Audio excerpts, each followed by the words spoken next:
জীবনে কাজে লাগবে এমন 20টা স্কিল। Number 1, public speaking. সবার সামনে দাঁড়িয়ে কথা বলার ক্ষমতা আপনাকে সবার চেয়ে আলাদা করে তুলবে। Number 2, negotiation. টাকা পয়সা চাওয়া থেকে শুরু করে নিজের জন্য সঠিক চুক্তি বা শর্ত আদায় করার ক্ষমতা। Number 3, networking. ভালো সম্পর্কই জীবনে অনেকগুলো আসলে কাজের সুযোগ এনে দেয়। নানা ধরনের মানুষের সাথে সম্পর্ক রাখা বা যোগাযোগ রাখাটাই কিন্তু অনেক বড় একটা শক্তি। Number 4, emotional intelligence. নিজের আবেগ কন্ট্রোলে রাখা আর অন্যের আবেগ বোঝার ক্ষমতা। Number 5, active listening. শুধু কথা বলতে পারা না, কারো কথা মনোযোগ দিয়ে শুনতে পারাও কিন্তু ভীষণ জরুরি। Number 6, persuasion. কাউকে প্রভাবিত করে নিজের আইডিয়ার পক্ষে রাজি করানোর ক্ষমতা। Number 7, leadership. শুধু গতানুগতিক বস হওয়া না, মানুষকে অনুপ্রেরণা বা মানুষকে নেতৃত্ব দেওয়ার ক্ষমতাটা। Number 8, presentation skill. আপনার আইডিয়াকে ভিজুয়ালি ও কথায় আকর্ষণীয়ভাবে তুলে ধরতে পারা। Number 9, personal branding.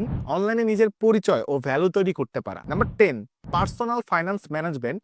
আয়ের চেয়ে কম খরচ করার দক্ষতা। Number 11, computer literacy. বর্তমান সময়ে ভালো কম্পিউটার চালাতে পারা কিংবা আসলে ভালো টাইপ করতে পারা, ওয়ার্ড, এক্সেল বা পাওয়ার পয়েন্টের বেসিক জানাটা কিন্তু আবশ্যক। Number 12, video editing. Visual content তৈরি করার এক অপরিহার্য স্কিল। নাম্বার 13, এআই টুলসের ব্যবহার। চ্যাট জিপিটি, মিড জার্নি কিংবা জেমিনাইয়ের মতো এআই টুলগুলোকে ব্যবহার করতে পারা। Number 14, interview skill. নিজের প্রতিভাকে বা জানাশোনাকে ঠিকঠাক মতো উপস্থাপন করতে না পারলে জীবনে কিন্তু অনেক সুযোগ বা অনেক কাজ পাওয়ার সুযোগ কিন্তু মিস হয়ে যাবে। Number 15, internet research. গুগল করে সঠিক তথ্যটা আসলে বের করার ক্ষমতা। Number 16, decision making. দ্রুত ও সঠিক সিদ্ধান্ত নেওয়ার ক্ষমতা। Number 17, email etiquette. প্রফেশনাল ভাবে মেইল লেখার স্কিল। নাম্বার 18, বাজেট তৈরি। মাসিক আয় ব্যয়ের হিসাব ও পরিকল্পনা করতে পারা। Number 19, saving habit. সামান্য হলেও নিয়মিত টাকা জমানোর অভ্যাস কর। Number 20, sales skill. নিজের চিন্তা ভাবনা বা প্রোডাক্ট বিক্রি করার ক্ষমতা। এই 20টা স্কিলের মধ্যে কয়টা আপনার আছে সেটা প্লিজ কমেন্টে জানান।